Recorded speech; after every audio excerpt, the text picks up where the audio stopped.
When most people look at my Instagram, they're like, oh yeah, it's easy for you to say gratitude guy, like it's easy to be grateful when you're like in the Maldives. I've gone through a big shift in my life where I've gone through separation, going through divorce, and opening myself to love again. You're the only one responsible for your life. Will you take that responsibility? I broke down in tears because having to face my mother, be able to provide a life for her, and yet I can't even provide for myself. You have to be a little bit delusional as an entrepreneur. Successful people, they're all thirsty for knowledge, for wisdom. Somebody messages me, is like, hey, I'm thinking to buy the Life Designer or like the 5 Minute Journal, but you're going through a rough patch right now, so I'm not sure your products work. That is a diabolical thing to say. Alex Ikonn, welcome to the show. So good to be here. It is such an honor to have you. I was thinking last night about everything that I wanted to cover with you, and something I've actually never told you before is what an expander you are in my life. I feel like we've known each other for a couple of years now, and you've just introduced me to the most incredible people, invited me to Cape Town, Ibiza, and just like really opened my world in terms of what's possible for my life. And I feel like everybody listening is going to have such good mindset shifts. Listening to the way that you live your life is so beautiful in terms of like, you don't need to choose between being wealthy and also living a really free, exciting life. And the way that you see the world, see life, see business is really, really refreshing. And I'm super excited to have you here. Yeah, however, one of the things I want to call you out on, Yes, please. this can be a topic to discuss as well. I invited you a few times, whether it be to our summit or to trips, and you're like, no, no, no, no, no. But when people actually then come and experience what I create, whether it be in a personal, more friendly setting or in a more professional setting like the Intelligent Change Summit, I feel then you get it. But I'm curious, what was the resistance? Because I think at the same time, many of us, even if we are given amazing opportunities, oftentimes we may be skeptical or don't want to do it. And then we do it like, what the, I was missing out on so much. So actually, let's start this off by actually taking it to you. I love it. You're like, let me call you out in the first 60 seconds of this podcast. Okay, part of it is a logistics thing because sometimes you invite me to like Switzerland with 7 days notice, and I'm like, I live in Miami. It's a little bit harder. But I do think that there's an aspect, and a lot of people listening to this probably can relate, of an upper limit thing, because sometimes I think that even when you're presented with like beautiful, expansive opportunities, if you're stuck in the mindset of like, whoa, me, and it can feel like a little bit bigger than you're used to being, that people can kind of sabotage in that way. Do you relate to that at all? Yeah, one of my favorite books of all time is called The Big Leap by Gay Hendricks, I believe. And in that book, he really covers this idea of that you have a certain natural internal thermostat of where you're comfortable at. And in the way of thinking about it is you have, air conditioning and you set it to, let's say, I don't know, you're in the US, so say 68 Fahrenheit. And then you're like, that's my comfort limit. And if it takes you above, it'll kind of then bring you down because that's what you set it at. So this is why it's so important to understand is where are you setting yourself in terms of your comfort limit? And that means in life or what you want to experience in life. You may say you want this expansive experience, but in reality, you set yourself at a limit where you're comfortable at and you don't want to be taken out of your comfort zone. 100%. And it's like you sabotage back down to your comfort zone in weird ways too. And people make excuses of like, oh, I'm just tired, or like, they find a myriad of reasons not to dream bigger, but really it is your subconscious sabotaging you. It's like once you bring awareness to that, it's really, really actually empowering in a way, because you're like, oh, it's not just me. It's like the way that my mind and body are built to operate is kind of keeping me small. Do you notice that in any ways at this point in your life? Because you do, live such a beautifully expansive life. You've built such a successful business. You're incredibly, well connected. Do you find yourself at any point ever kind of trying to keep yourself small? All the time. Give me an example. Yeah. Yeah, I think the reality is even in a relationship, recently I've gone through a big shift in my life where I've gone through separation, going through divorce, and obviously opening up myself to love again is where I witness myself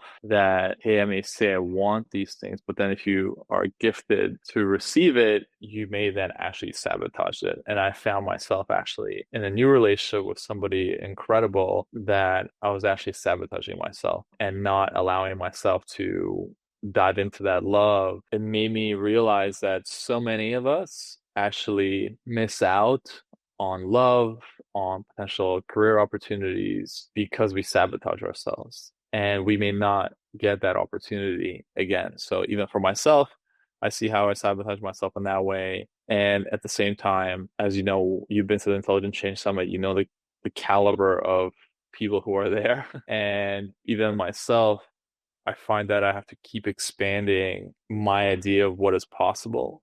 And as you said, the why I create such an environment for myself and for others is to be able to, once you are in that room with other people like that, you then see for yourself that everyone's just human, just like you, and you are capable of achieving that level of success, whether it be in business or in personal life, because you just realize everyone's just normal. 100%. And the biggest thing that I've learned over the years is that the two things that allow people to reach what they want in life, and that is belief that it is possible, and then the certainty to actually embody it and create it. Yesterday, I was on a plane with my daughter, and she's watching one of these K-pop elimination shows about this band that they're putting together. I think Cat's Eye.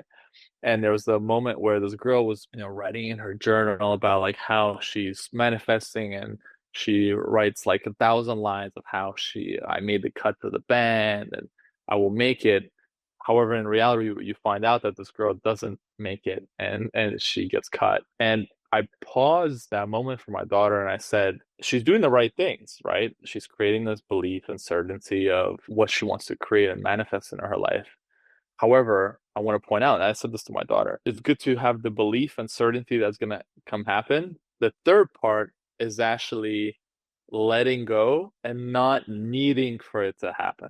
So it'd be like, hey, I want this to happen, but if it doesn't happen, it's cool. And then the crazy part's like, whatever, dad, like just like play, like stop interrupting my show. It's like not the time, Buddha. Yeah, literally moments later, there was another girl, and she actually then we find out makes it to the band. And when they're filming her, she says, I know I'd give my all, I tried my best, I'm manifesting, I'm creating. At the same time, I know if it doesn't happen, it's okay. And then she pauses it and she's like, oh, how did you know? Did you watch this? That's so cute. I was like, no, and I felt it was a very powerful lesson for her. And that's why I'm sharing it with you and anybody listening or watching this right now. This is really the key that I found to success, and is to be able to believe that it is possible, to have the uncertainty that you are going to make it possible. And then the third, which is to just be able to let go of that possibility and be okay with knowing that you have given it your all, but not like needing it. Not attaching to it 100%. Yeah, it's like the I'm good either way thing. But it's interesting though too, because I feel like that requires a level of self-assurance that maybe not a lot of people have or like would strive to have more of. My question for you is how can somebody that is stuck in a place where they feel that they're a victim of life. And maybe you can talk a little bit about like how you grew up too, because maybe not a lot of people realize that. If somebody's stuck in that mindset where they don't have the proof of being able to make things happen, like how do they have that belief and that certainty within themselves? They're like truly starting lower. Because it's like now, you have a stack of proof, but it's harder. Of course. No, I think it's such a great question. And the funny thing is I just finished filming, probably was going to be my first YouTube video. So I'm making kind of a return. Also, we're doing podcasts now. However, also doing a solo YouTube channel for like my vlogs, just to take people behind the scenes and a lot of the adventures that I go on. And also just these camera speaking, talking videos. And in there, I share about my journey of where I come from. Because the reality is, when most people look at my Instagram, they're like, oh, yeah, it's easy for you to say gratitude guy, like it's easy to be grateful when you're like, in the Maldives and Switzerland next week, and you're living this incredible life surrounded by amazing people and having money. It's easy for you to say. So to share with others, I come from a very challenged upbringing. I was born in Russia. We immigrated when I was 9 years old. Parents divorced. I chose to be with my mother, and so she's a single mother, two kids, not knowing the language, just trying to survive, welfare, food bank, just that very poor. Not I'm not talking about, even middle class or mom working night shifts, 12 hours, probably minimum wage, below even just, just cash, whatever she can get. And so I call them my dark ages, from the age of 11 to 18, which is like my, yeah, shadow years. Because a lot of people are like, you haven't seen dark. I'm like, I lived in the dark for a very long time. And the reason I'm kind of, being more open and sharing this, to your point, is I literally broke down in tears just sharing this story recently, just now, because it took me back. It was kind of a therapy session, because sometimes we brush this off because I'm so, in a way, privileged now. What got me out of those times, and again, this is just the tip of the darkness, because like I said, I got into crime. I was hanging around the wrong people. I got arrested. The whole street kid goes pretty bad. What got me out of it was coming across my manager at the time. I was working as a stock person at a retail store, stocking shelves, making minimum wage. And my mom was working there as well as a salesperson. And he said, "Hey, kid, here are some cassette tapes." And he gave me Tony Robbins tapes. Oh, wow. And it was my first introduction to gratitude and goal setting and visualization. And I was like, whoa, no one taught me this in school. I'm like, I'll give this a try. And then one of the habits that I have then start practicing is, when I wake up, I'll just think of one thing that I'm grateful for. And it was in moments where you feel like, as you said, I'm a victim and I have nothing to be grateful for, and the world is against me and life sucks, and just the victimhood. I'm like, hey, I'm gonna keep giving this a shot. And every day I would just say one thing that I'm grateful for in my mind. If I forget, I'll go in the shower and I would say that one thing. And over time, the world began to change.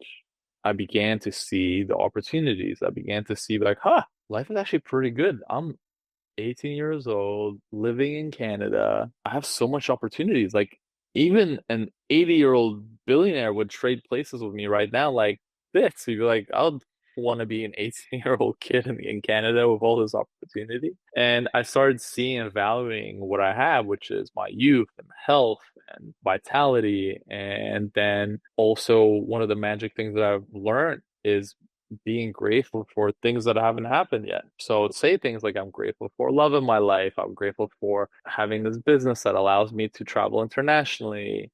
And to this day, I still write things that I'm grateful for that I may not have, but I'm writing it in present tense. And in a way, you were priming your brain to be able to navigate towards that. Because what I see is our mind, and our mind, like mindset, is really a navigation tool. And this is what we refer to in the 5 Minute Journal as well, and it's proven by science. There's a part of your brain which is called RAS, the reticular activating system.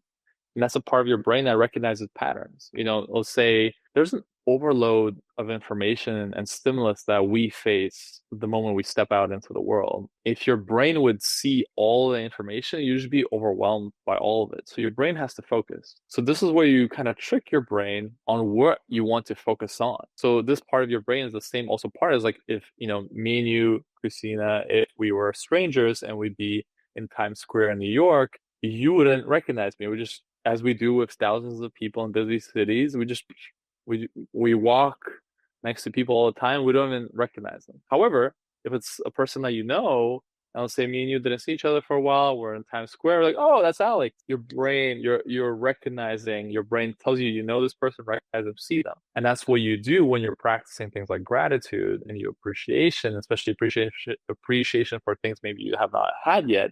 Your brain is like, oh, you said that's important to you. You appreciate it. Let me show this to you.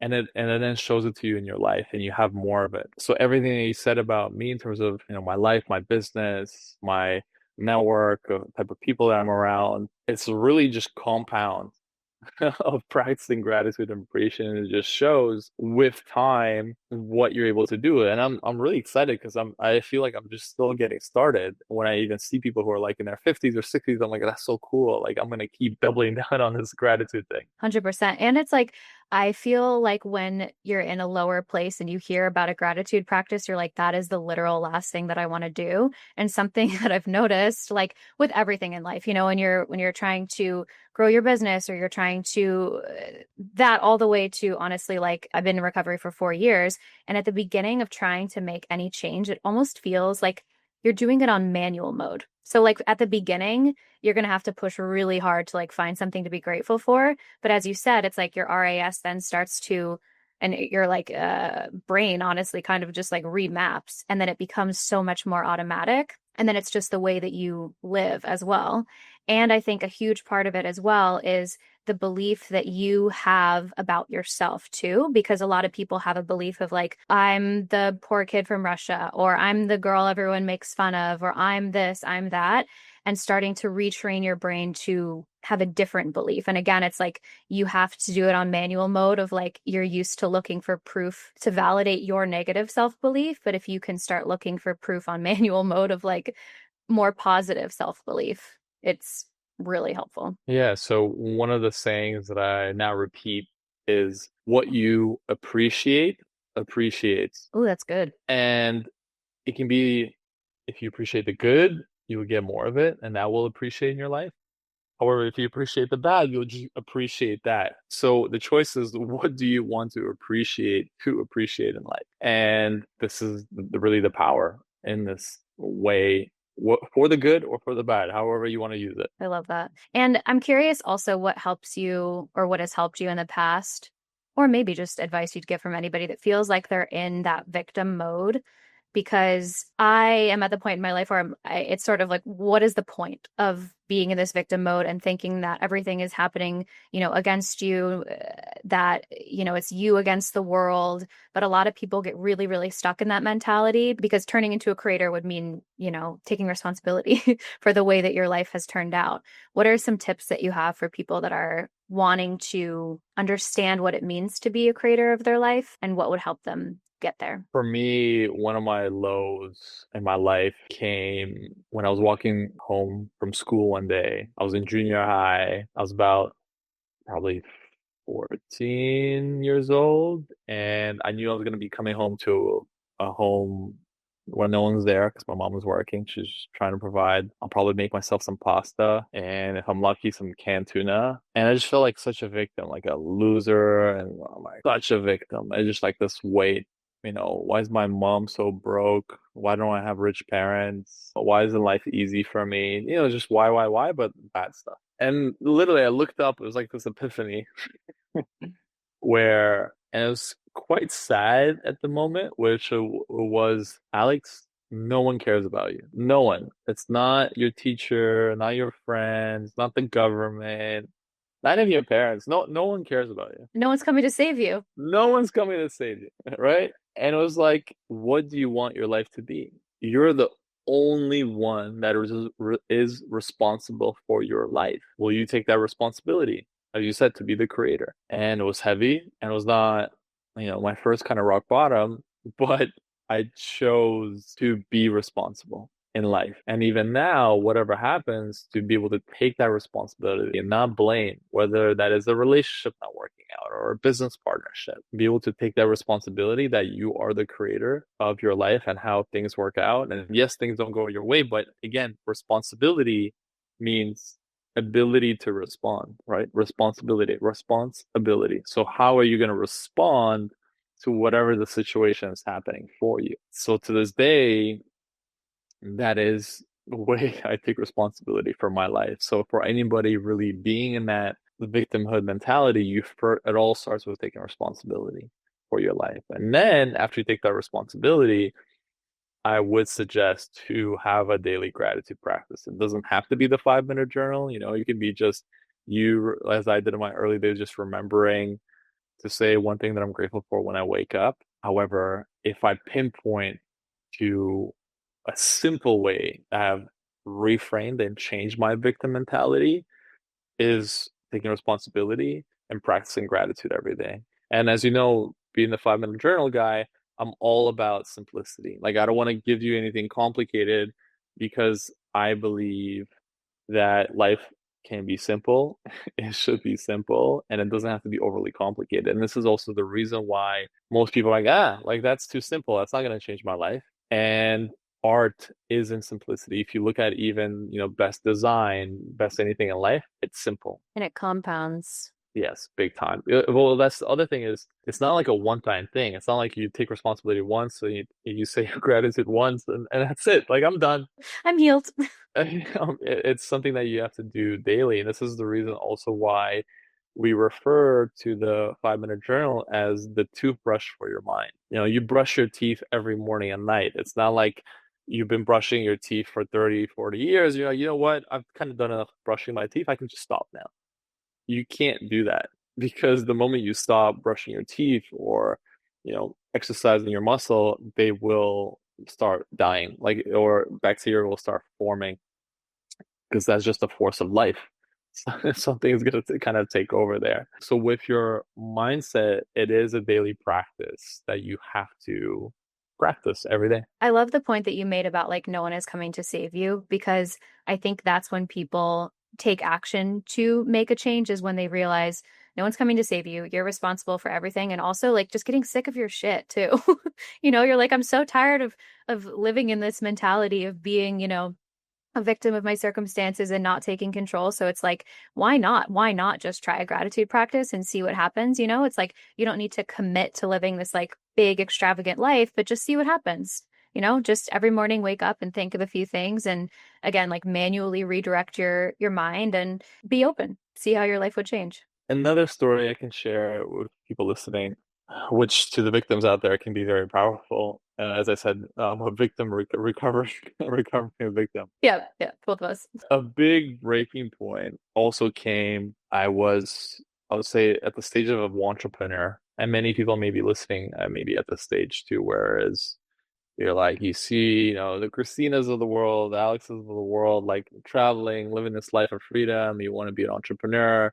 And I believe most people are inspired to become entrepreneurs because of freedom. That's what they seek, really. It's like, I want freedom. It's not even the money, it's the freedom. So me as a, entrepreneur or entrepreneur at that stage is I'm like, yeah, I'm gonna do this, I'm gonna do that. But in reality, I'm just like scrolling Facebook back then. This is 2000 and late 2009.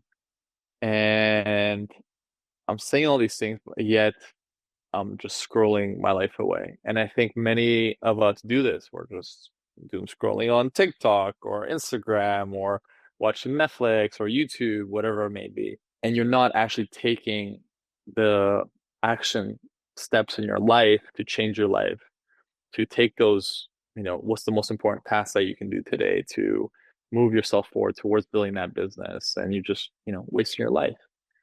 And so for me, I was about to, get married very soon, yet living out of my mom's house, running out of money. And my mom, who's, God bless her, was still struggling with rent back then. And I'm living there. And she's like, hey, I need some cash to make ends meet. And I'm like, I don't have any. I can't give you anything. And facing my mom, and because she came in the moment that I was just doom scrolling Facebook and pretending to be this entrepreneur who's really just, wasting time, I broke down. I broke down in tears because having to face my mother, having, you know, take the responsibility for another woman to be able to provide life for her, and yet I can't even provide for myself or my mom in any way. It was a moment where I took out, for some reason, I have to find these papers. They're somewhere. I took out A4 paper from my printer and I had a Sharpie and I just wrote, like, I will always be financially successful in my life. I will always provide for my family. And just like it was all these like I will statements. However, it was so embodied because it was so painful. And this is why, to anybody listening, as you said, the moments of pain and bottom are one of the most powerful moments that you can use to actually change your life because you want to actually get to that state where emotionally you're so beat up, you feel like you just want to give up. And that feeling of I can't do it anymore, that is when the breakthroughs happen. So I highly recommend for anyone going through that victim stage or mentality to actually use it to your advantage. It's a super powerful stage to be able to change your whole life around. 100%. Like so many people say this, but rock bottom is truly one of the most powerful places to be because it's in that stage when you need to sort of face aspects of yourself and face shadows of yourself and ultimately kind of transmute that into something so much more powerful like love or larger purpose. And rock bottom is a birthplace, it's not a punishment. I see it as an opportunity. I've hit rock bottom multiple times in my life, and every single time coming out of it, I'm like, oh, I'm a completely different person in a really positive way. And speaking of, those moments in your life, navigating the separation with Mimi obviously has been very challenging at times. Do you feel like, first question is, do you feel like your gratitude practice and your ability to look for the opportunity in every moment helped you? And second question is, do you feel like you realized that there were maybe holes in that mentality or like aspects of your shadow that you had to face that you weren't trained to face? Yeah, great two questions. Recently, as you know, I get a lot of random messages on my Instagram, and somebody messaged me is like, "Hey, I'm thinking to buy the Life Designer or like the 5 Minute Journal, but your life kind of you're going through a rough patch right now, so I'm not sure your products work." That Yeah. is a diabolical thing to say. Okay. No, I think it's actually very valid. That's why I'm bringing it up, and I'm open to sharing it. And so as I thought about it, I'm like, should I respond? But I just ignored it. So no, it's powerful because I'm gonna share it with you here and anybody really listening. Is that things like positive psychology or using things like the 5 Minute Journal, or goal setting, or visualization will not stop anything bad going on in your life.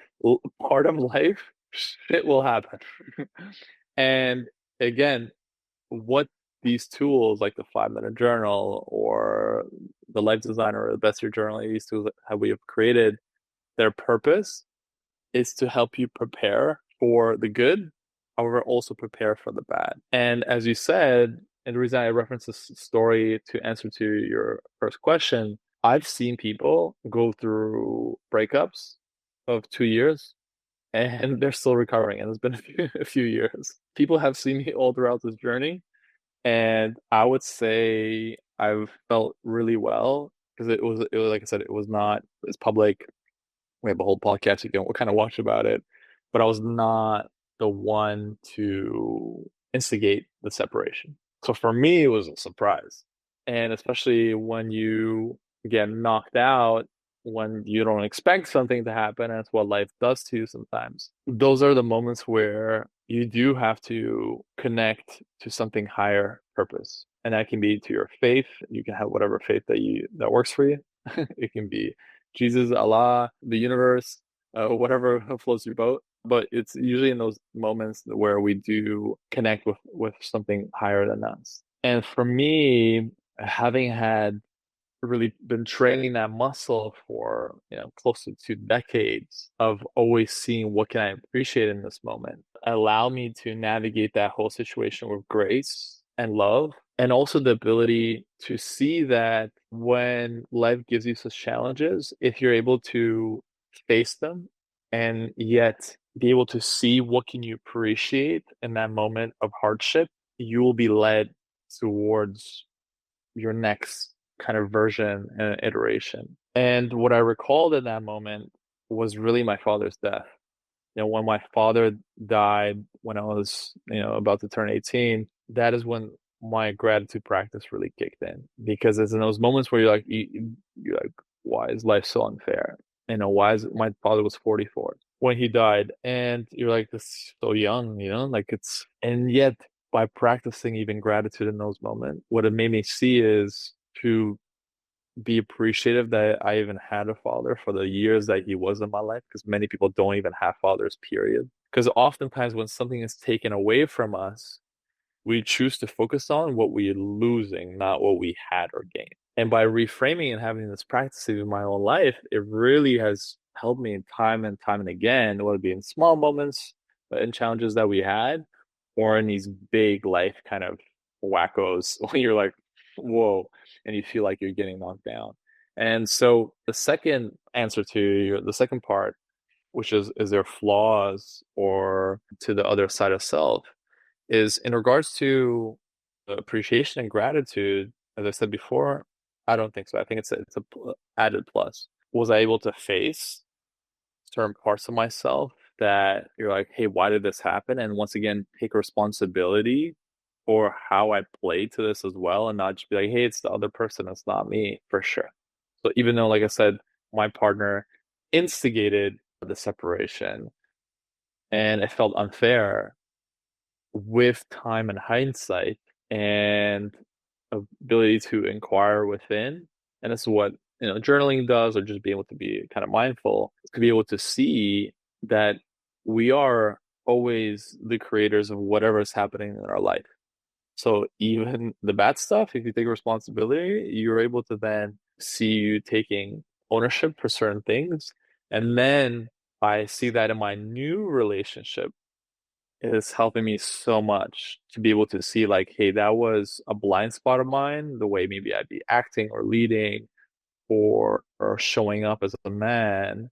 And that's why maybe certain things didn't go as planned. So it's again taking responsibility for my life. Thinking about everything that's happened in the last couple of years in the separation, what has been the biggest gift of this time? Like, are there certain things or ways that you've grown that wouldn't have happened if you didn't go through the separation? Massive. I'll say the growth that has happened in the last since that is just like 10x. It's again, but the growth only happens when you're not a victim and you actually start taking responsibility, because then you're able to really take ownership, grow, learn, evolve, adapt. So just in that example is be able to face the truth.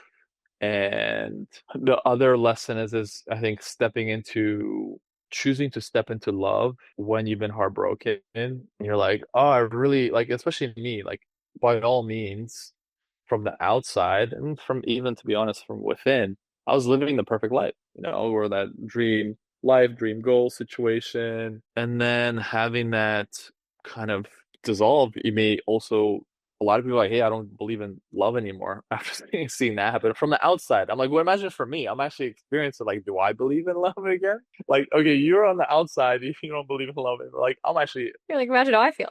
imagine how, yeah.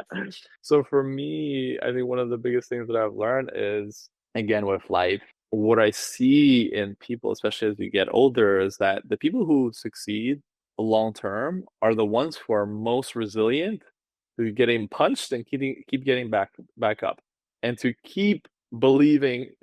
Like you have to be delusional to a certain point, whether it be in entrepreneurship or in love. You have to keep going and keep believing.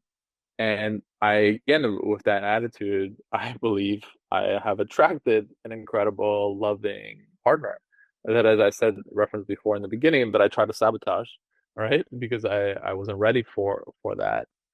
However, now the lesson is that, you can call it universe, creator is good, if you choose to take responsibility and see it and to keep going. Does that mean like it's everything's perfect? No. Like if anything, I now lean into challenges even more and be ready to face it. And I think that's one of the reasons why a lot of people nowadays are single. People don't want discomfort. Like we just don't, we're not ready to face our dark selves. It's not even like the other partner. It's like because the other partner is going to reflect what you are, and you're like, oh, I don't want to see that. Like it's comfortable just being by myself. Exactly. And they don't realize they're like, oh, it's a problem with my partner. It's not a problem about me. When it's really like you're seeing yourself through them. And a lot of people don't have the, I guess, courage, I guess, to really go there within themselves. And ultimately, like that is strength. Strength is not going through a heartbreak and making it create walls around you, and be like, no one can get through. I'm strong. No one can hurt me. I'm not going to be vulnerable again. Like the courage to be heartbroken and to find love again and be open to that again and open your heart is really, really beautiful. And it takes so much strength. Like there's the poet that you had at the Intelligent Change Summit, Ali Michelle.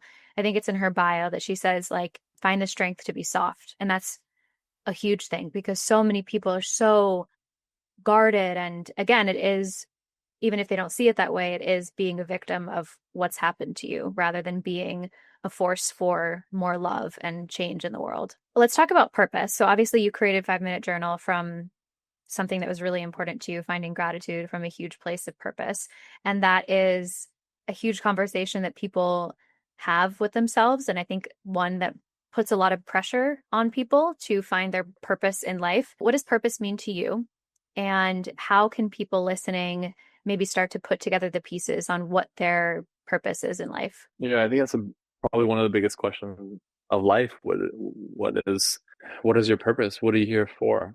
And many of us, including myself, sometimes are chasing the wrong things. And hey, even now, potentially I may be chasing the wrong things. I remember before how I stumbled upon intelligent change and the 5 Minute Journal, and that purpose was actually before my previous business was just, it's hair extensions, beauty, nothing wrong with it. But I was doing that business just for the freedom and the money. I was not building that business with purpose. I'm like, I just want money for myself and my family. And I want to be free. I want to travel the world. It's motivating, but it's also a sinking ship for your soul. I mean, Yeah, it's motivating in my place. And many people live like that. I think majority of people, you're like, yeah, it's easy. Give me that million. I'll be happy and I'll have purpose. And I believe it's Jim Carrey that said, I wish for everyone to achieve their dreams and become multimillionaires and have that freedom. Because then only then you'll be able to see the reality of your mental state and that reality. And so for me, achieving that purpose at that moment, which was to make money and to provide for myself and my family, and then meeting the fact that this is not fulfilling. It's actually I'm doing this, but it's as you said, it's actually eating at my soul and it's not making me happy. And it feels like, oh, like I have to do this. And I believe the majority of us are trading our time here on earth with this life, doing things that we don't like. That famous quote is, making money to impress the people that you don't care about, like that whole thing. So at that point, I realized, not right away. I didn't kill my business immediately. I was strategic and I took some time and sold it. So to give myself space. versus me just burning everything down. You gotta do, you gotta do. There's different ways to do things. Skin a cat, yeah. I've seen friends, many of my friends who kill their multi-million-dollar businesses like you did. It's, so there's one way to do it and burn the boats and, there's no way out. For me, I was more like, hey, I think there's something here. Whether I quit this, someone else is going to do it anyways. I might as well do this in the best possible way. And so I feel very good in regards to how we transition that business in terms of the packaging, the practices, and what we created for the industry overall. Because when you're an innovator in an industry, usually people will copy you. So people copied us on our packaging and our, sustainability practices. So it was good, like I left, I just want to know that I did some good and I left. Then with the existing business and just again, and I'm going very long on this question, but I think it's very important to set the context. So purpose for me, and even now, I help a lot of people align with their truth. And that's where purpose comes. It comes from alignment with your authentic self of what is important to you. The only way you find that out is for chasing whatever thing you feel is important to you to chase. And only when you meet yourself there and you're like, actually, this money thing is not for it. And the important thing is then of listening to yourself and being like, where do I feel my best? Where do I feel like I don't work? Like to me now, my business, I feel like I'm retired. I really don't feel like I work. Even if, whatever I do, it feels like fun and play. And I love the Japanese term ikigai, which is, the Japanese have this term for, how do they go into the old age still live? Because for people and us humans, what keeps us going is purpose, is that meaning to keep going in life. And so for the Japanese, this term is ikigai, and I think we made it a little more consumeristic for the us on North America, but the ikigai is doing what you love, what you're good at, what the world needs, and what you can get paid for. So though that's ikigai. That's not your purpose, because at the same time, I believe getting after speaking to actually to all of you long-winded, truly, if I would have to answer that question, what is purpose? Purpose is just to live. Like literally just waking up, breathing, living, and experiencing life. That is your purpose, actually. Your purpose is just to be alive, to go through this life, have this experience, and to die.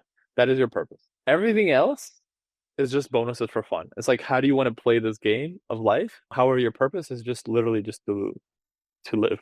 And maybe from a spiritual context too, it's to learn to face the darker aspects of yourself and face the ego and to raise to such a place of love. Like maybe that is like the larger purpose. But yeah, I think, a lot of the things that I've been learning too is that, we're here because like we're imperfect. And in that imperfection is what makes life interesting, is going on this path of finding out that you are in fact perfect in everything in your imperfection.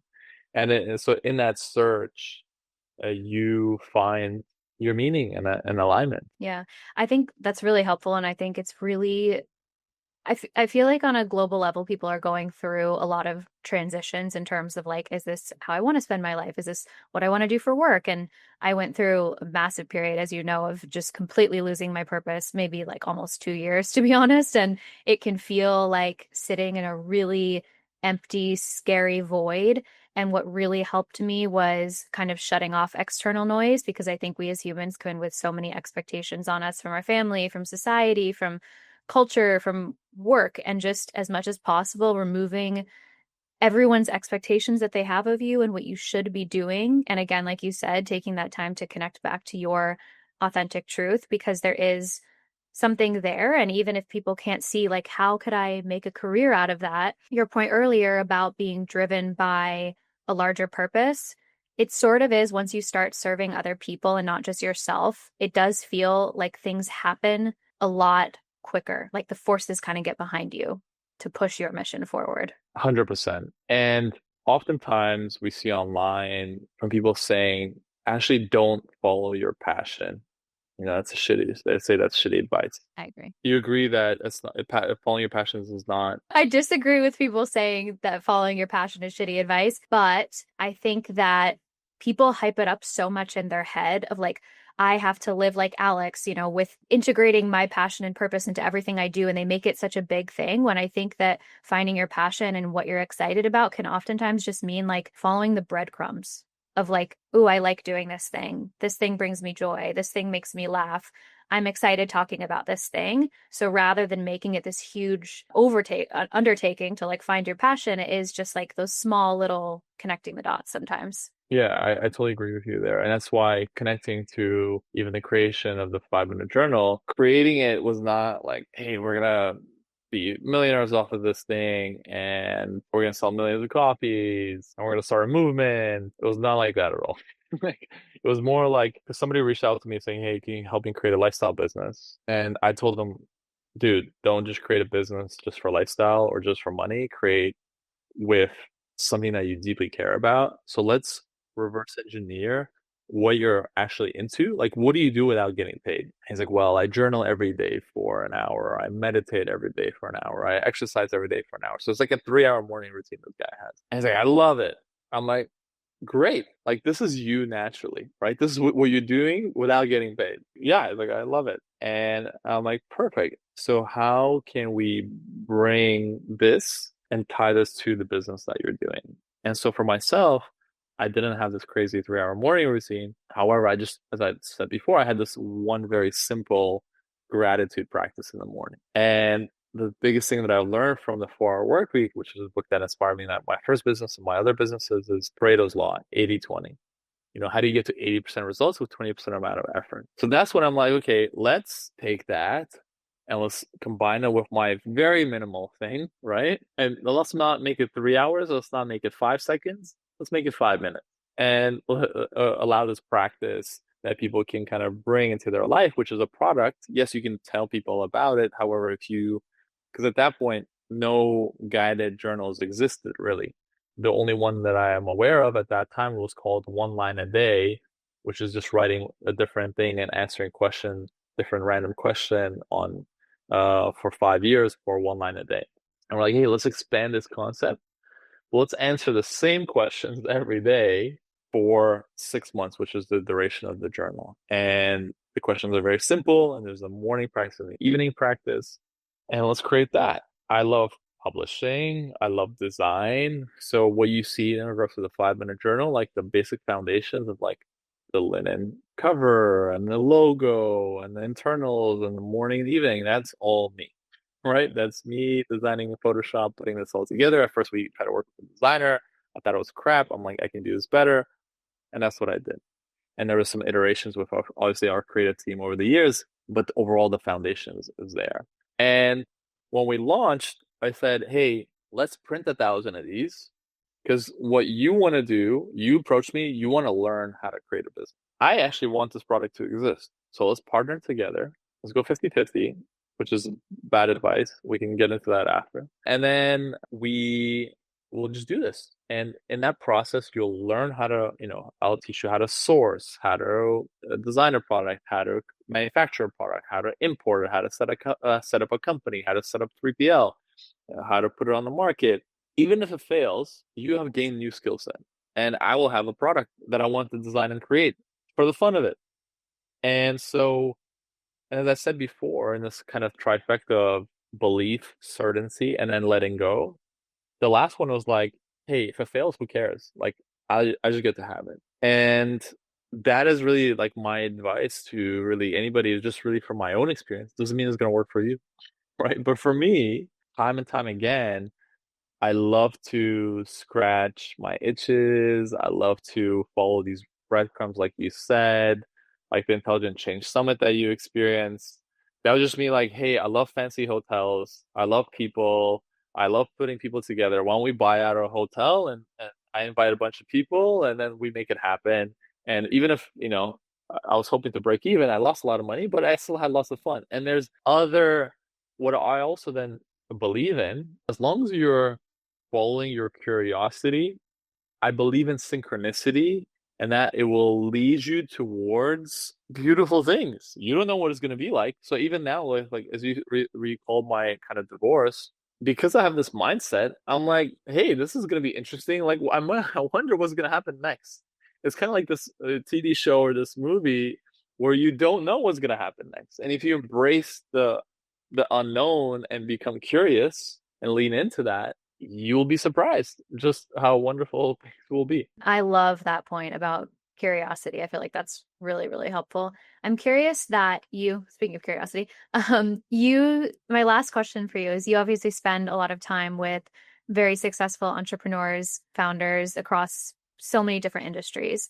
What do you feel that they all have in common? Because there's a lot of aspiring entrepreneurs, business owners listening. What do you feel like, whether it could be traits or practices, a few that come to mind, anything you see kind of across the board? Yeah, I feel for sure the two things that I referenced before, or well, the three, the belief, certainty, and then kind of being able to let go, super key.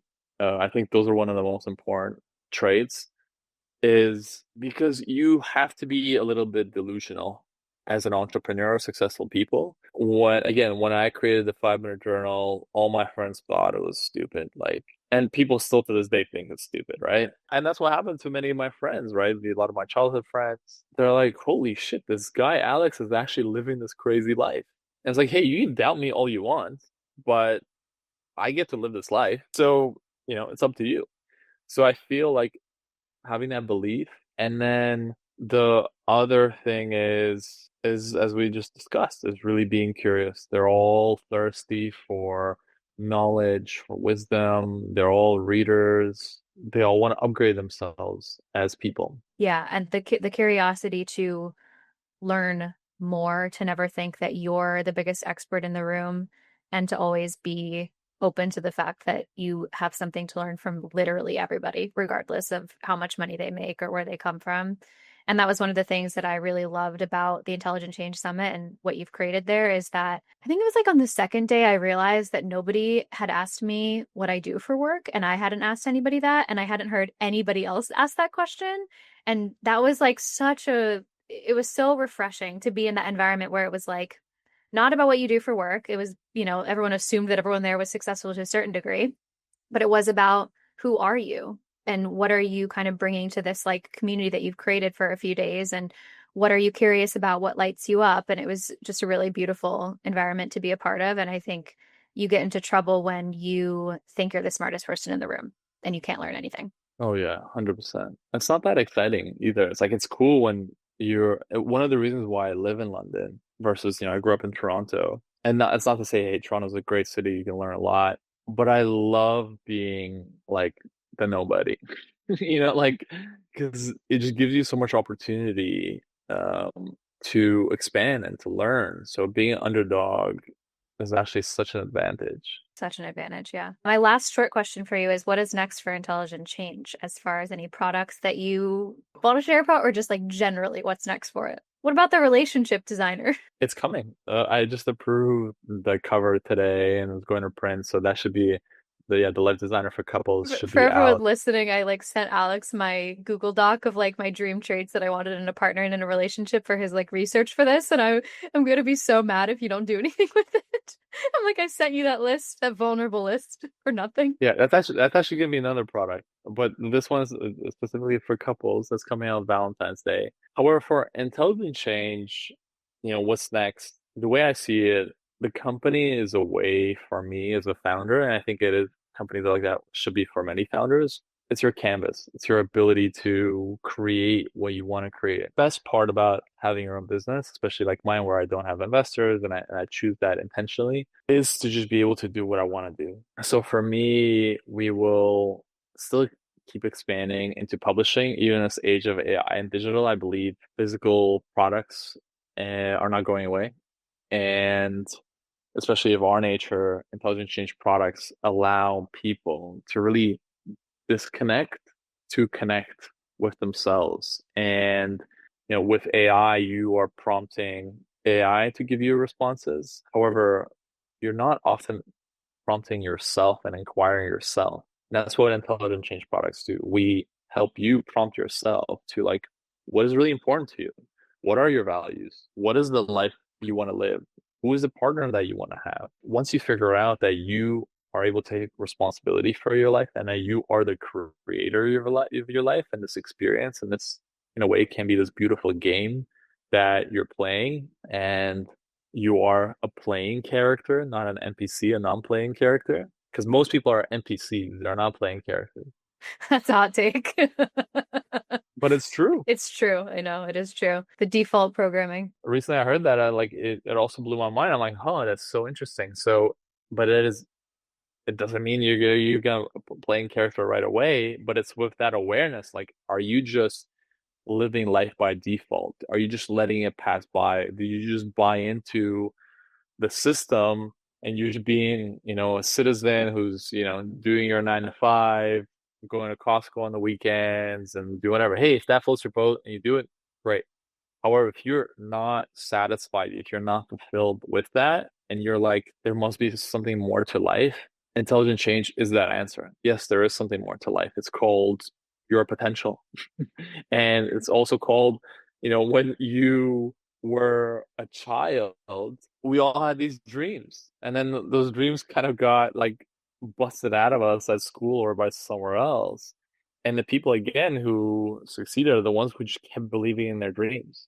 Even when for decades life kept telling them nobody, like it's not happening. And they're like, no, I believe it and I have certainty.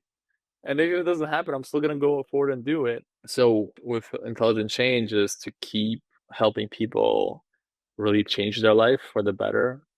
And how do we do that? Through whether it be through our published products, whether it be through our experiences. Also, I do want to be able to connect more people. So I'm exploring. I like I said, intelligent change is in its ages of exploration, but I often think about how come there isn't a company as big as Apple that actually is designed and helps people on this journey of life. No one really guides us on life. Like we're all living life, yet no one has really like a manual to like how to live this and become a playing character. And with intelligent change, we're developing tools to help you navigate this game better and to see the beauty of it, to see and appreciate each moment because it's such a gift to be alive. I recently somebody referenced, I believe it was Gary Vaynerchuk, like the odds of being a human is like one in like 400 billion or something like that, or trillion, whatever it is. But like human life is so unique and special. And most of us are like, meh, like get me out of here. Yeah, it really is like most people forget that we only got one in this body, if you believe in that whole thing. You got one go at this thing, you know? You have one go. So why would you not take the time to use products like you've created to look inside, do some introspection, and create a life that's, aligned and abundant, whatever that means to you. Thank you so much for being on. Like what you're building with Intelligent Change is really beautiful, and I hope that everyone listening is inspired to take their life into their hands. I feel like I absolutely am, even more so. So I appreciate having you on. Where can everybody find you? Yeah, thank you so much, Christina. Everyone can find me on Alex Icon on Instagram, or I'm starting to post on TikTok, LinkedIn, all over the place, and as well YouTube. I also have a podcast. You can check me out there, the Intelligent Change Podcast by myself. And yeah, and I feel like the last thing that I want to leave off with is sharing my gratitude with you, Christina, for you believing, taking a faith also in my experiences that I create and being the benefactor of that, and also sharing with other people, bringing other people on the journey. I am grateful for you to being curious and being open and discovering yourself in the world. And I'm also grateful to anyone who's still listening here right now. Thank you so much. Like I really appreciate you being here, and it means a lot that you've listened to the whole thing or watched the whole thing. So thank you so much. Yeah, thank you, Alex.